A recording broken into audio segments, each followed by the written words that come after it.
Sankhya Yoga, text number 7.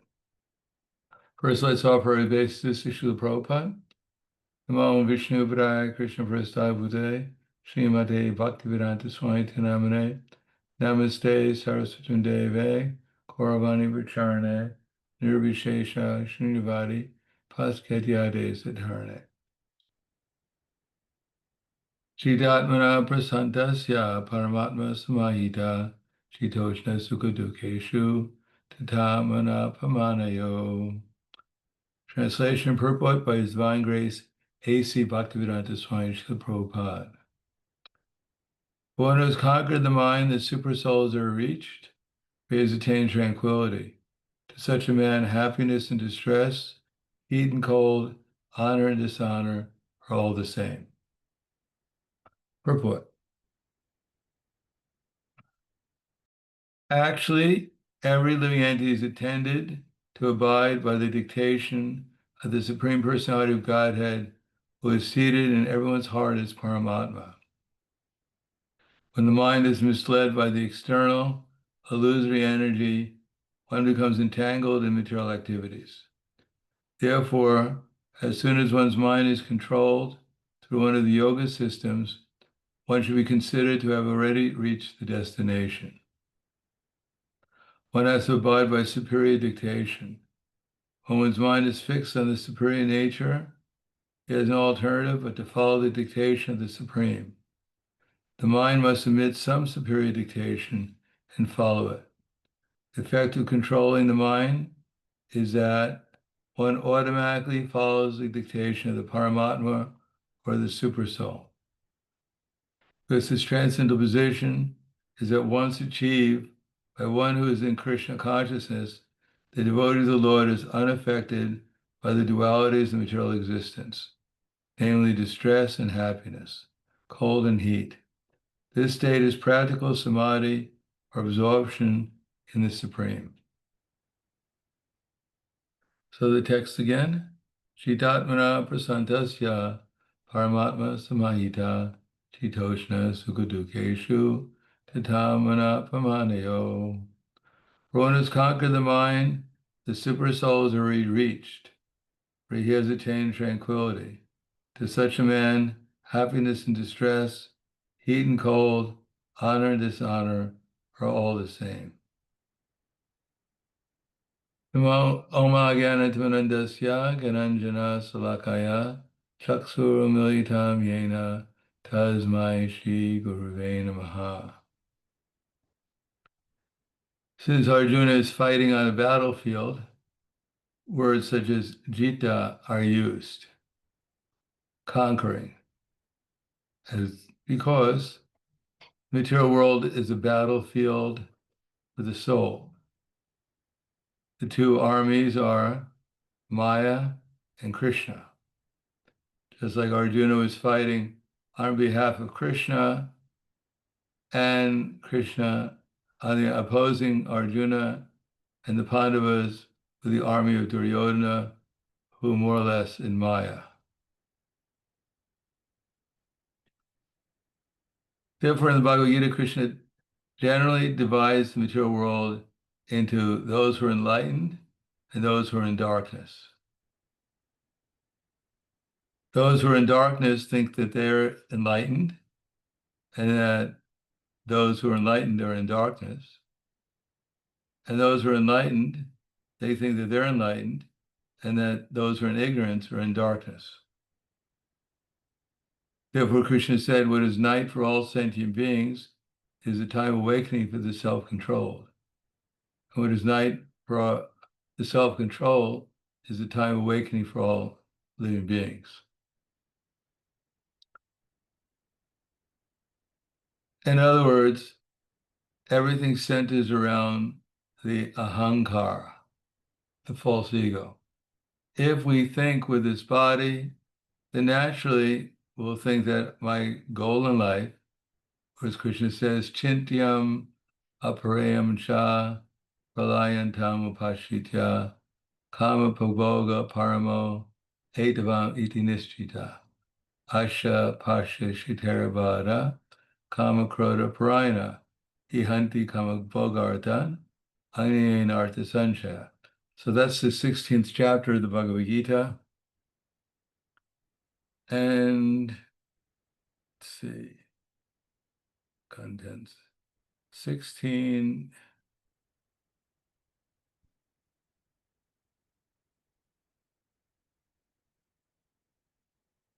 11 to 12.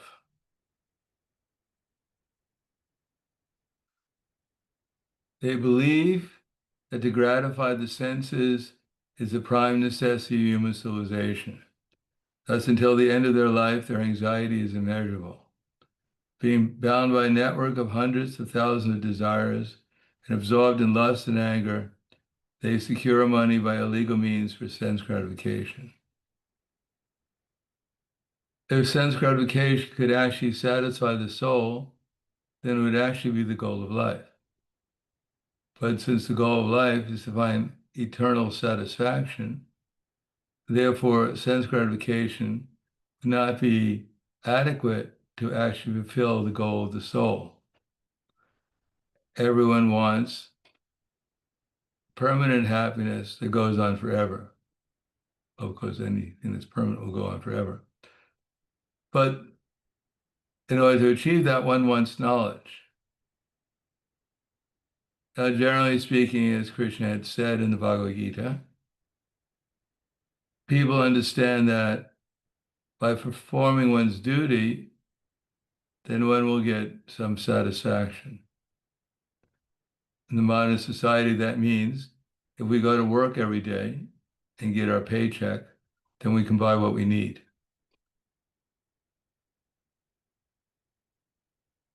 Now, generally speaking, in the Varna and Ashram system, if one is performing his duty, then one gradually will become elevated. Elevated means, as Krishna said, Chatura Vida Bhajantemam, Jana Sukritina Arjuna, Artha Jignasya Artarati, Gyani Charavarshava. That 4 kinds of pious people do their duties in the Varna and Ashram system. Because the Varna and Ashram system is focused around satisfying Vishnu, Yagya Vishnu. And therefore everyone participates according to their capacity in that particular system. Now, the satisfaction they get from doing that is that those who are in the lowest level of the Varna Ashram system, by doing their duty, generally they become free from distress. Now, the main cause of distress is not only physical, but it's also mental. The mental distress, especially, is unfulfilled desires. Unfulfilled desires, and also not knowing what the future will hold. Therefore, Lord Brahma, at the beginning of the creation, he had created 5 kinds of nescience, which are differently named, but generally speaking, the first nescience is avidya. Not only we don't know who we are, well, we don't know who we are. We don't really know what's going on.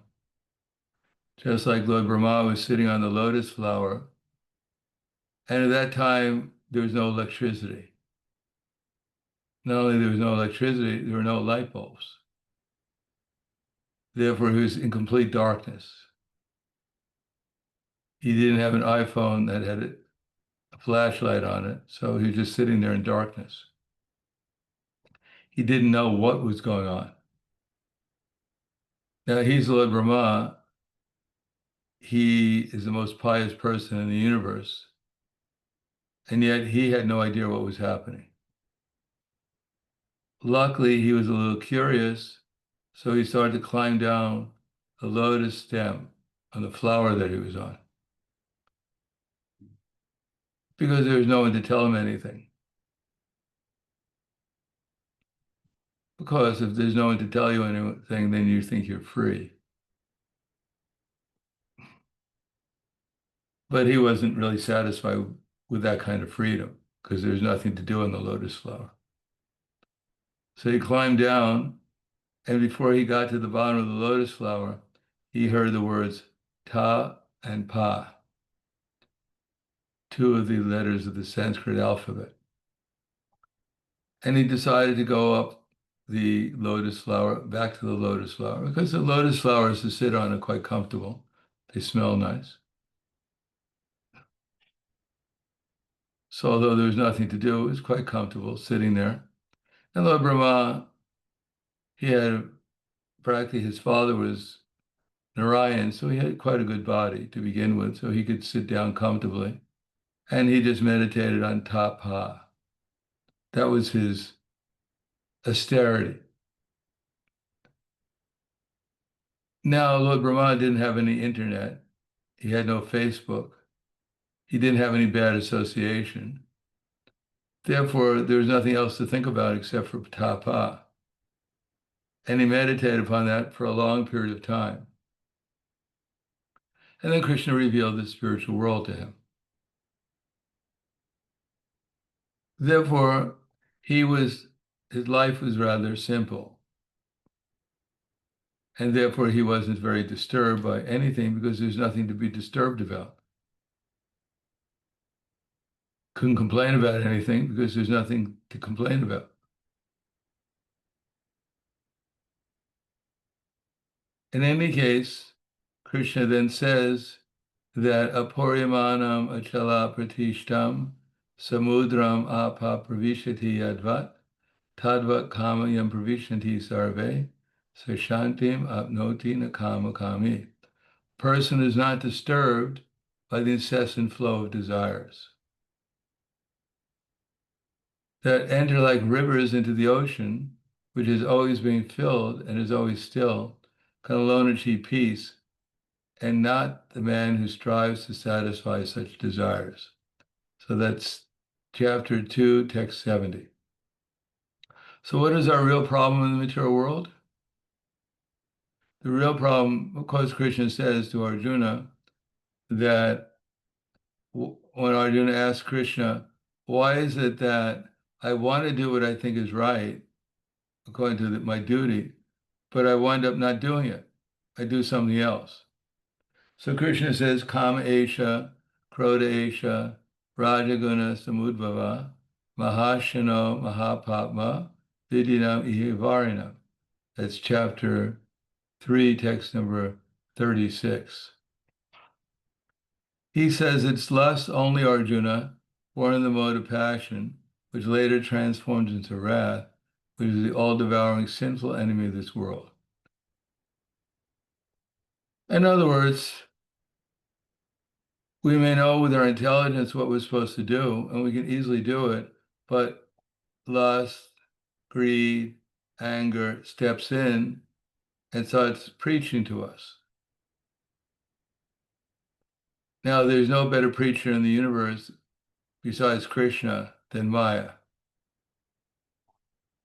Maya has been telling stories to the conditioned souls since time immemorial. And just so happens, Maya knows us better than our mother knows us. Since she's been with us since time immemorial, she knows exactly what we want, what our weak points are. And generally, Maya doesn't aim at our strong points. She aims at our weakest points. Therefore, she presents things to us just exactly what we want or wanted in the past. Oh, my dear conditioned soul, you work so hard to get this nice lady, to get this job where you can make money, to get a nice house, to get fame and fortune, to get so much what you wanted. And here is your opportunity. I'm here to guide you. I'm seated on your chariot, and I'll direct you towards an ever-expanding, blissful, materialistic existence. And indeed, it is very hard for the conditioned soul to neglect Maya. Just like Prabhupada points out, or in the Srimad Bhagavatam, it points out continuously, that rich people, it's very hard for them to actually take to Krishna consciousness. Very rare exceptions, to some degree, George Harrison took to Krishna consciousness, but Prabhupada didn't encourage him very much to live in the temple or to follow so strictly, because in one's past lifetime, if one worked very hard to get material opulence, then why would one want to give it up in this lifetime unless one was extremely pious? For instance, Prabhupada would always point out they're spending so much time and money building weapons, so naturally they want to use them. If you're going to build something, you're going to want to use it. If we work hard to get some material situation, we want to use it, enjoy it. Therefore, in the varnashram system, one is trained up to become dutiful. Therefore, even if one is a Shudra and full of material desires, still one is encouraged in the varnashram system, the social system, to follow the rules and regulations given by the higher authorities, Guru, Sadhu, and Shastra, with opportunities for maximum amount of sense gratification, which would not be disturbing either to society or to one personally. Some kind of regulation is there. The Shudras were not allowed to kill animals, generally speaking. That was for the lowest class of people who were not within the Varna and Ashram system. They were not allowed to take unlimited intoxication. They were allowed to get married, but they were not allowed to have money to gamble and to waste. They got the minimum amount of necessities in order to live in the material world and participate in the process of sacrifice by assisting the higher classes. Now, the Vaishyas, a little bit more elevated than the Shudras, not struggling so hard to get with their senses as the Shudras are, not full of unlimited desires that have to be checked, but they have positive desires to live a peaceful life, protecting cows. Now, as I pointed out, protecting cows is really not an option if one wants peace in society.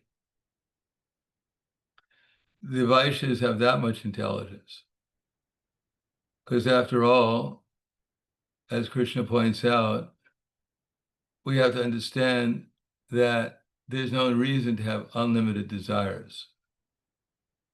As I pointed out, that what is the incessant flow of desires that flow through the mind that we have to become detached from and instead take shelter of Krishna? Krishna says, Vihaya kamayak sarvam, pumam charati nispriha, nirmamo nirahankara, sashantim adigachiti. That's chapter 2, text 71. Vihaya means to give up. Vihaya, what? Vihaya kama. No. Kama means gratifying the senses, but the senses have to be gratified in the material world. There's no question of not gratifying the senses, but as Srila Prabhupada points out, just like salt to taste. If you have food, you have to put on some salt, otherwise it's tasteless. But if you don't put on any salt, or if you put on too much salt, it's also inedible. So you have to put on the proper amount of salt. Similarly, the proper amount of eating and sleeping and mating and defending should be there according to one's situation, but not too much, not too little. As we've heard about Gaur Nitai, how merciful they were. Parama Karuna Paudvijana Nityai Gaurachandra Sabhavatara Sarashiromani Kevala Anandakanda Bhaja Bhajavai Chaitanya Nitai Sudrida Vishvasakori Vishaya Charya Seirase Majiya Muke Bolo Hari Hari Dekori Bai Tribhuvanenai Hemonodoliadata, Pashu Pakijure, Pashanavitare, Shune Gelo Gunagata, Akramanamana, Unje Samana, Koholo Chanadasa. So these two personalities, Lord Chaitanya and Lord Nityananda, they're the most merciful. Parama Karuna Pahudvajana Nitai Gorachana Sabavatar. Their teaching, their incarnation is the essence of all the other incarnations. Sabavatar Sarashiramani, they're the crest jewel of all the incarnations. Kevala Anandakanda. And their process of becoming self-realized is simply joyful. Therefore, it survives Bhaja Bhaja Vai Chaitanya Nitai. We should worship Gaur Nitai, follow the instructions, as Lord Nityananda used to say. When he went door to door with Haridas Thakur, they'd knock on the door, and when someone would answer, Lord Nityananda would simply say that Bhaja Krishna, Bolo Krishna, Koro Krishna Shika. Simple Sankirtan line Lord Nityananda had. Bhaja Krishna, worship Krishna, Bhaja Krishna, Koro Krishna, Bhaja Krishna, Bolo Krishna, Bhaja Krishna. Chant Krishna's name, worship Krishna, and follow Krishna's instruction. I guess they didn't have so many books to sell, so he was pretty straightforward. Now, some people, they said, these two men are thieves. You better lock your door. They just slammed the door on Lord Nityananda and Haridas Thakur.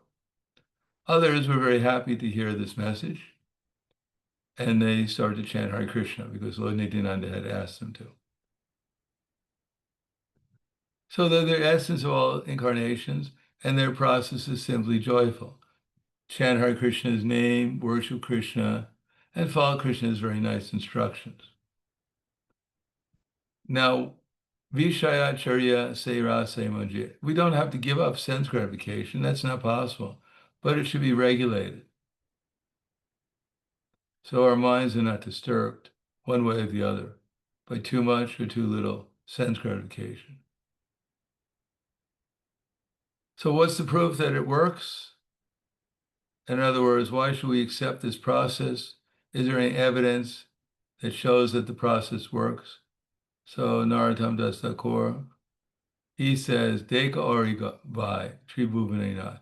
According to historical records, when Lord Chaitanya went to the Jarikhanda forest and he asked the tigers, the lions, the deer, the birds, and other animals, the elephants, to chant Hare Krishna, Balabhadra, who was with Chaitanya Mahaprabhu, testified that he actually saw the lions and tigers and the deer and the elephants chanting in ecstasy Hare Krishna.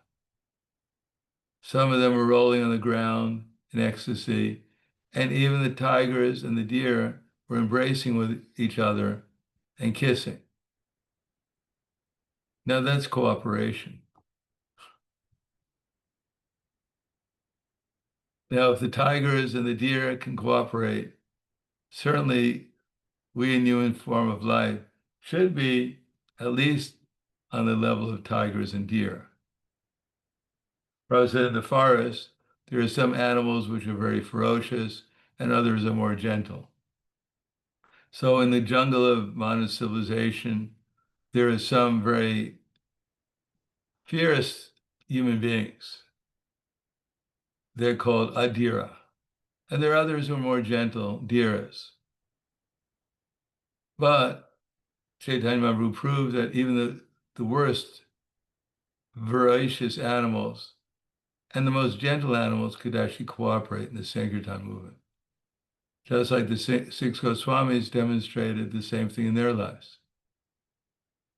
That Krishna Kirtana Gana Gana Taro, that the six Goswamis were always engaged in kirtan, Dhira Dhira Janat Priyo Priyakaro, and that they engaged even the ruffians like Jagai Madhai in chanting Hare Krishna. The point is that everyone has their capacity or their desires for sense gratification, kama, but it should be regulated, not too much, not too little. Now, nispriha, that's a little bit more difficult. Nispriha means there's a limit to how much food we can eat. Like an Ekadasi, Nil Jal Ekadasi, or some Ekadasi, or Janmashtami is probably more applicable. The devotees fast for the whole day. Now that's quite a restriction. But nispriha means we can fast for the whole day and dream about eating prasadam the whole day too. So which is the greater attachment? Fasting the whole day or dreaming about eating prasadam? Because we can only eat for a few minutes, but we can dream about eating for hours. Like two sannyasis were on pilgrimage and they were crossing the river and they came upon one old lady and requested one of the sannyasis to help her across the river. So the sannyasi put the old lady on his shoulders and crossed the river. And on the other side, he put her down. The two sannyasis continued on in their journey. And finally, one sannyasi turned to the other sannyasi and said, "How could you have picked up that lady?" So the sannyasi said, "Well, I only carried her for a few minutes, but you've been carrying her for hours in your mind."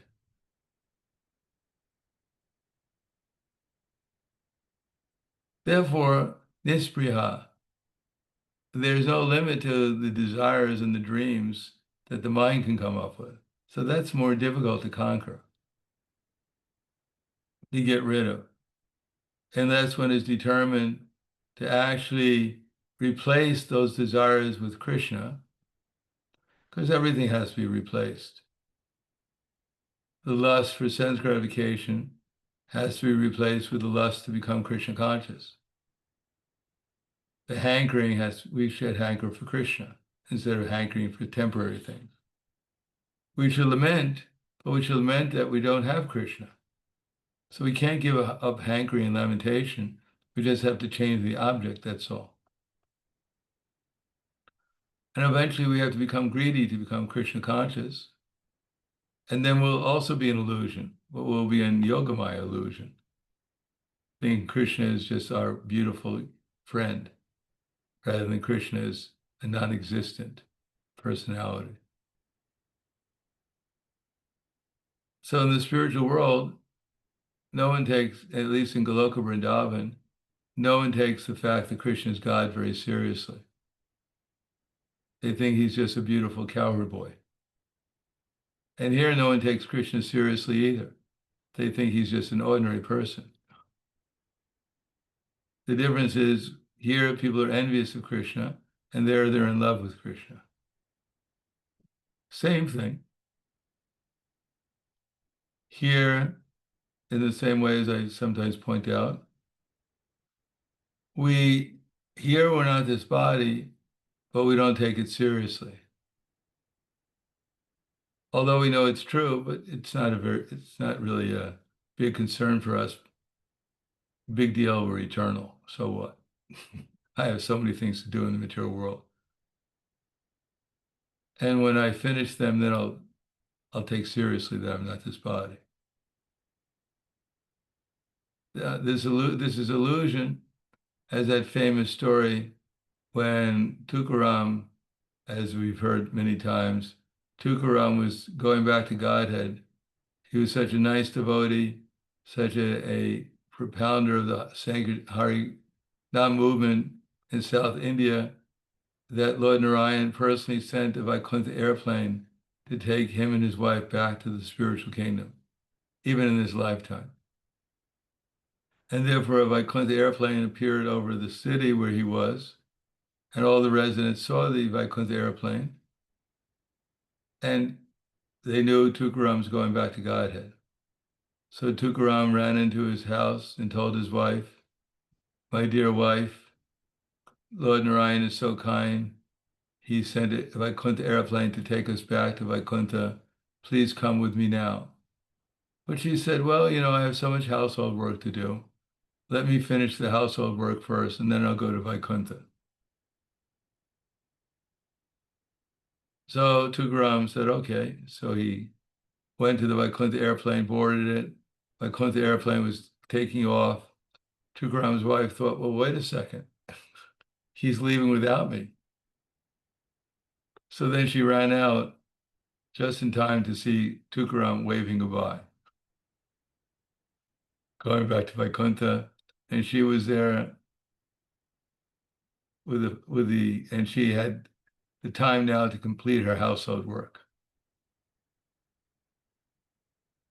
In other words, we have so many desires to fulfill, and although we know we're eternal souls, but we want to think, let me fulfill my desires first, and then I'll go back to the spiritual world. When everything is perfect in this world, then I'll hop aboard the Vaikuntha airplane and go back to the spiritual world. In the meantime, let me stay here and fulfill all my desires. Of course, our desires will never be fulfilled, but anyhow, this is what we think, nispriha. I check off this desire, I check off that desire, and then I look at my desire list and I find out there's 5 times more desires now than I started. But still, let me fulfill them. And eventually, when they're all fulfilled, when everything's all right, when all the arrangements are made, then I'll go back to Godhead. Whereas Srila Prabhupada once wrote to me, he said, "Your service is to go all around the world and preach Krishna consciousness. But even more important than that, you should make your mission to go back to Godhead without any further delay." So this is called nispriha. Now that's more difficult to give up than just kama. We can regulate our senses, but to get out of our dreamlike state of trying to fulfill all our anxieties, all our desires, all our dreams in this world, that's more difficult. Now the next stage is even more difficult, nirmamo, that nothing is mine. It's like we enter into a store and we look around and there's no one there. And we think, because there's no one there, everything here could be mine. And so we get our shopping cart and we fill it up with everything we like in the store. And then we just leave the store because there's no one to pay anything to. We don't see anyone. We don't see the cashier. We don't see any salesman. So we figured it's mine. It's up for grabs. Similarly, the material world is like that because our vision is not pure. Therefore, we don't see the Supreme Lord, the proprietor of everything. Naturally, we conclude that except for my competition, everything in the material world is up for grabs. I take whatever I want, and then if someone wants what I have, then I fight with them to keep it. Simple world. Neither, as Prabhupada points out, the communists and the capitalists, they fight over the property of the world. But neither one of them recognize the proprietorship of the Supreme Person. And therefore, both of them are thieves. And even those who are detached from the material proprietorship, they're not so much better. Prabhupada said that someone is walking down the street and they see $100 bill on the street. So a person who's dishonest picks it up, looks around, makes sure no one's looking, there's no CVT cameras watching him, and puts it into his pocket and walks away. Actually, that happened to me one time in Australia. I was wondering if I should buy some sneakers for Sankirtan because I didn't like to spend money. And I was debating it. I don't want to spend Krishna's money. And suddenly down the street blew $100 in Australian money. And I picked it up. And then another $100 blew down the street. And then another $100 blew down the street. I picked it up. And there's no one in there. So I figured Krishna wants me to buy some sneakers, which I did. In any case, this is the material world where no one sees who actually is a proprietor. And therefore, we take what we want and then we fight with each other over it.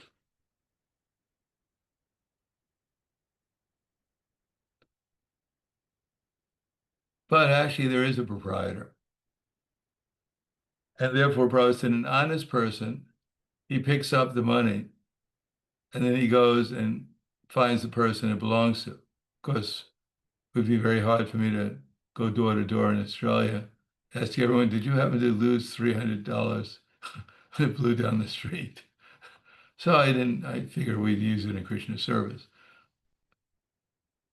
It would be impractical. But in any case, someone theoretically who was more honest than I was could go and try to find the person who actually had lost the money. So that's Krishna.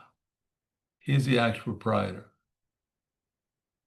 So to realize, to admit, to accept that Krishna is the proprietor of everything and that nothing belongs to me is quite an advancement in Krishna consciousness. Now, the most difficult thing is ahankara, false ego. This is the last thing, the most difficult thing to give up. Therefore, initiation is not meant to practice throwing grains into a fire or to keep warm in the winter. That's not the purpose of initiation, by sitting near a fire. The purpose is to accept the fact that we should act like the servant of the servant of the servant of Krishna, under the directions of Krishna's representatives, specifically the acharyas in disciple succession. This is why we accept initiation and take a vows to act with that mentality. Because without taking a vow, without becoming responsible to people, to persons, to Krishna, the deities, to the Vaishnavas, to the fire sacrifice, to the spiritual master, then if we don't feel some kind of obligation, some kind of vow that we're voluntarily doing this, following someone's example and instructions, then it's very difficult to actually give up our ego. Therefore, initiation means we're training ourselves, as Prabhupada writes in the Bhagavad Gita, that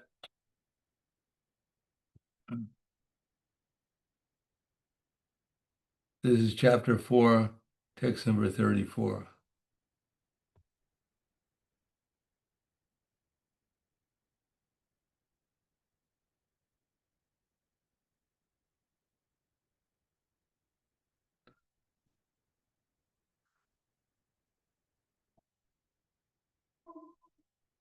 The path of spiritual, this is text, the purport. The path of spiritual realization is undoubtedly difficult.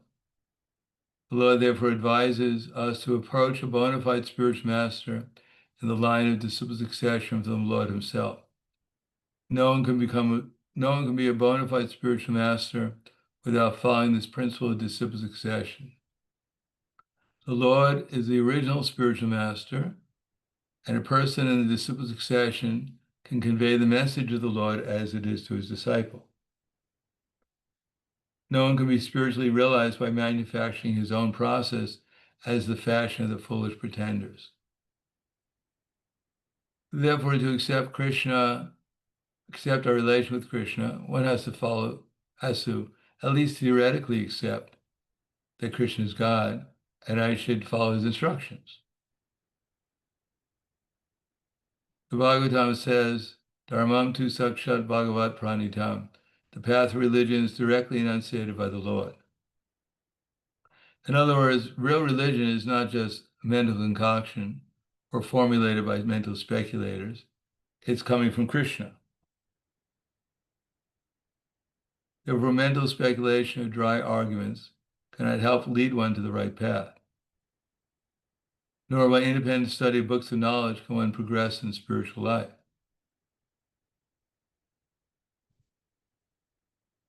The difference between, there's speculation, knowledge, but knowledge without dharma, without following the instructions of Krishna, is just speculation.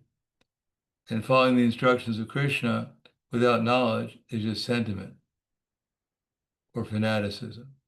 Therefore, both have to be there, both knowledge and devotion. Knowledge should help cultivate devotion, and devotion should help cultivate knowledge. One has approached a spiritual master to receive the knowledge. Now, such a spiritual master should be accepted in full surrender, and one should serve the spiritual master like a menial servant without false prestige. So this is where hankara. This is why we're supposed to be trained up before we take initiation, so that when we take initiation, we don't have our fingers crossed. Yes, I'm taking these vows, but my fingers are crossed, so it doesn't count.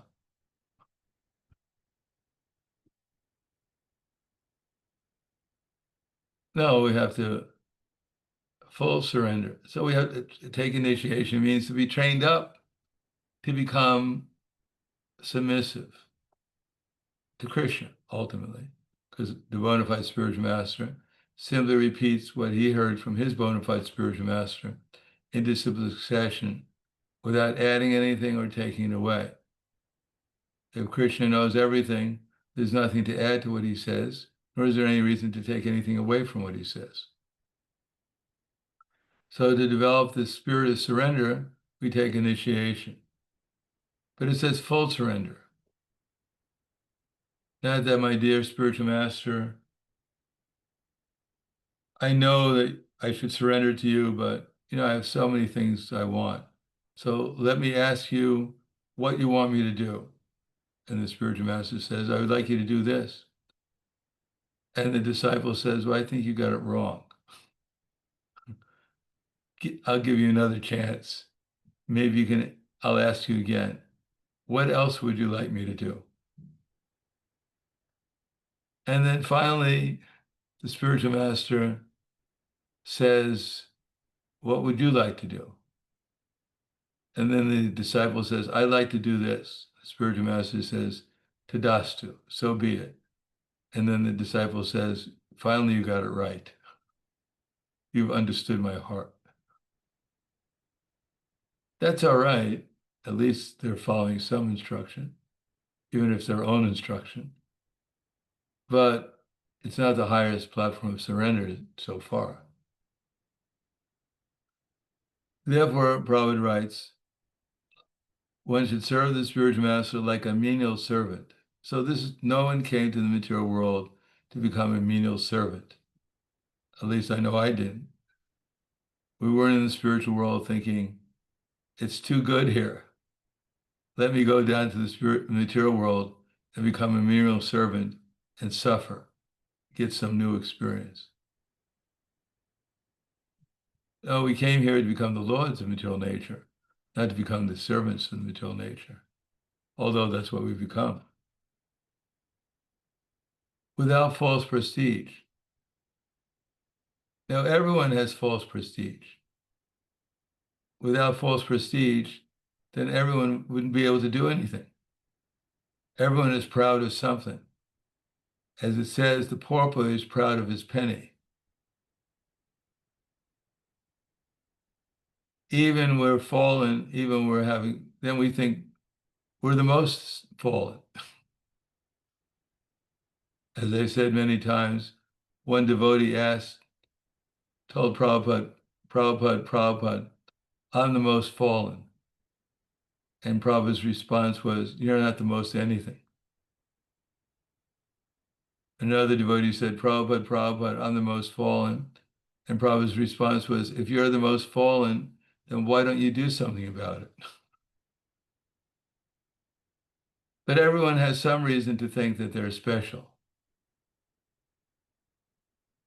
That's called false prestige. Actually, everyone is equal in the material world because we're all spiritual beings. And we all have the equal opportunity to serve Krishna eternally, and even in this lifetime. And if we do that, then our life is perfect, or at least becoming perfect. There's no need to think that my illusion is better than your illusion.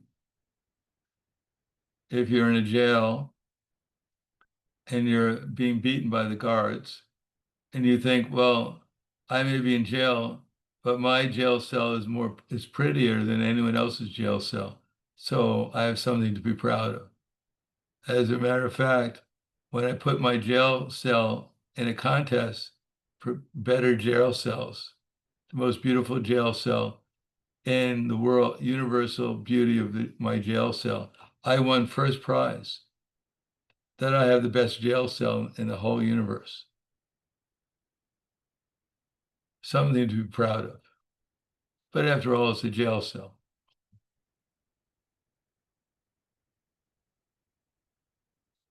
So then Prabhupada writes, satisfaction of the self-realized spiritual master is the secret of advancement in spiritual life. Therefore, if we carry on disciple succession, then even though we may not be self-realized, fully self-realized, but if we convey the knowledge of the self-realized spiritual master, which is more or less convey the same knowledge Krishna says in Bhagavad Gita, then the self-realized spiritual master in disciple succession will become satisfied because even his assistant is trying to serve the Supreme Lord. So the spiritual master is quite happy. And when we experience his happiness, then we become blissful like he is. Prabhupada said, if you love me, then you should love my dog also. So the spiritual master in disciple succession always considers himself to be like the dog of his spiritual master. To satisfy a very wealthy man is very difficult. What can we give a wealthy person? But if he has a child, a beloved child, and you give him one candy and the child is satisfied, then even the very wealthy father will become satisfied too, that you've done great service by satisfying my child, my beloved child. So similarly, if one has a spiritual master and a bona fide spiritual master in disciple succession and serves him according to here, like a menial servant without false prestige, full surrender, then the acharyas in disciple succession will also be pleased and will make spiritual advancement. And the purport goes on. So this is how we conquer the mind. We're not Hiranyakashipu standing on our tiptoes for 120 years of the demigods, not eating or sleeping or doing anything, just going through austerity, denying the necessities of life. We're not trying to become Hiranyakashipu either, trying to lord it over the entire creation. We're trying to become like Prahlad Maharaj. Simple life, simply chanting Hare Krishna, trying to serve the mission of Lord Nrsimhadev or Lord Chaitanya Mahaprabhu. We don't have to become a big devotee, as one Prabhupada said. We just have to become a devotee. Compared to Krishna, none of us are going to become a big, or compared to the ever-liberated souls in the spiritual world, none of us are going to become big devotees. We're always been insignificant. But even the insignificant devotee, in Krishna's eyes, in the eyes of Srimati Radharani, if they're humble and serving, they become more significant than themselves. So in our eyes, we may be insignificant, but in the eyes of those who actually count, then we become very significant. And that's what actually is significant. That the humble devotee serving Krishna, serving Krishna's energies, his devotees, because Krishna thinks that they're more significant than he is. Srimati Radharani thinks the devotee of Krishna is more significant than her. And if they think we're significant, then what does it matter if anyone else thinks we're significant or not? Therefore, Jitatmana Prasantasya Paramatma Samahita. We have a few things to work on. Regulating our senses, giving up unnecessary desires, giving up the sense of proprietorship over Krishna's creation, and thinking ourselves simply being the humble servant of the servants of Krishna. And then we'll become qualified to conquer the material energy, conquer the reactions of our past activities, and be able to actually do our service with real feelings of devotion, eventually understand Krishna by personal experience, and then fall in love with Krishna and always be entranced thinking about him. So I'll stop there. Thank you. Any questions?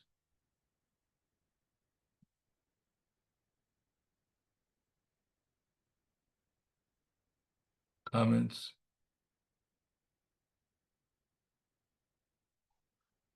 Agnihotra, Prabhu. Харе Кришна, Гуру Махарадж.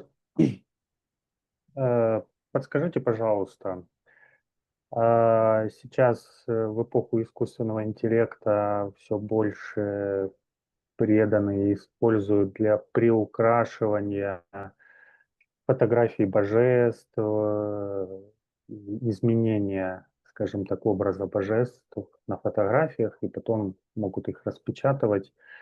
Скажите, пожалуйста, что вы по этому поводу думаете, насколько это авторитетно, как правильно преданно относиться к таким изображениям Кришны? So, Maharaj, in this era of the artificial intelligence, a lot of devotees started to change the photos of the deities, change them for the better, for the movement, for the smiles, for different features of the pictures of the deities.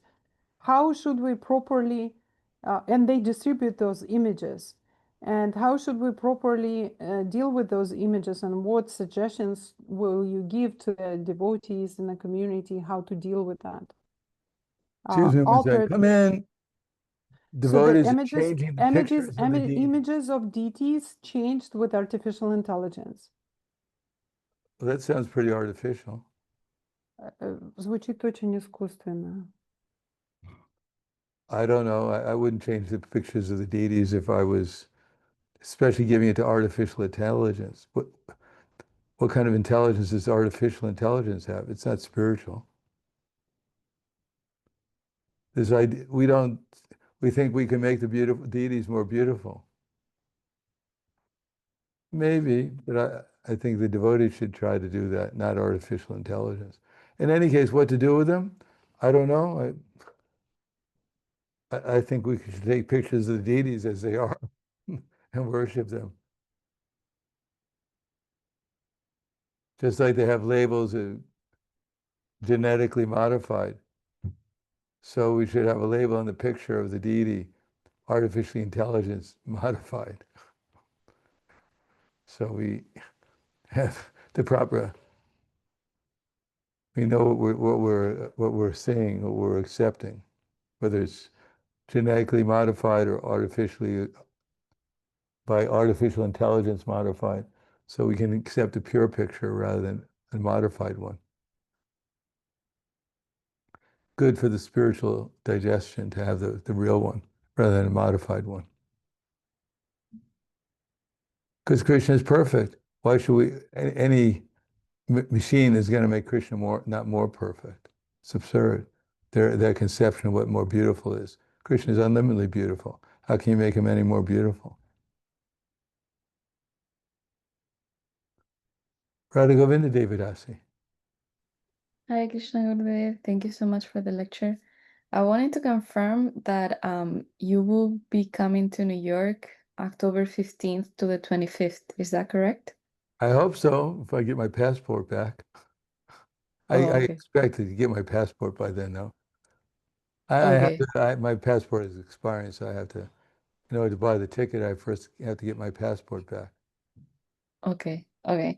I'll just need the flight information so that me and my father can go pick you up at the airport whenever you Yes, have it. I'll be happy to supply it once I have it already, but I don't want to send it to you in case. After the passport. Okay, I get it. First I get my passport.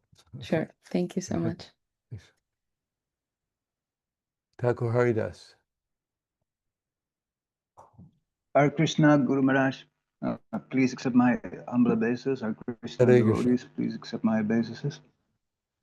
Guru Maharaj, when we learn from the Shastra that we are not the body but spirit soul, and then I was hearing a class that we can realize that we're the spirit soul by hearing, and but to come really to that realization, that is something totally step higher than just knowing it.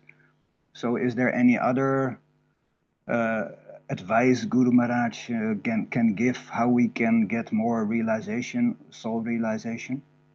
Yeah, read Bhagavad Gita, assimilate the different verses, see them in different perspectives, so we know how to apply them within our life in a practical way.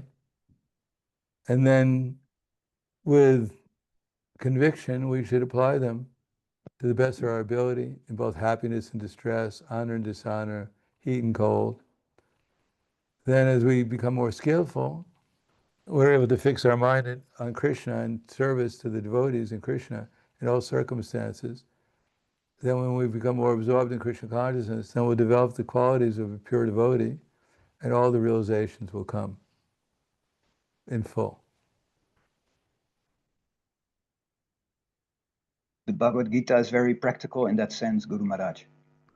It's the only practical book that exists in the universe, in that sense.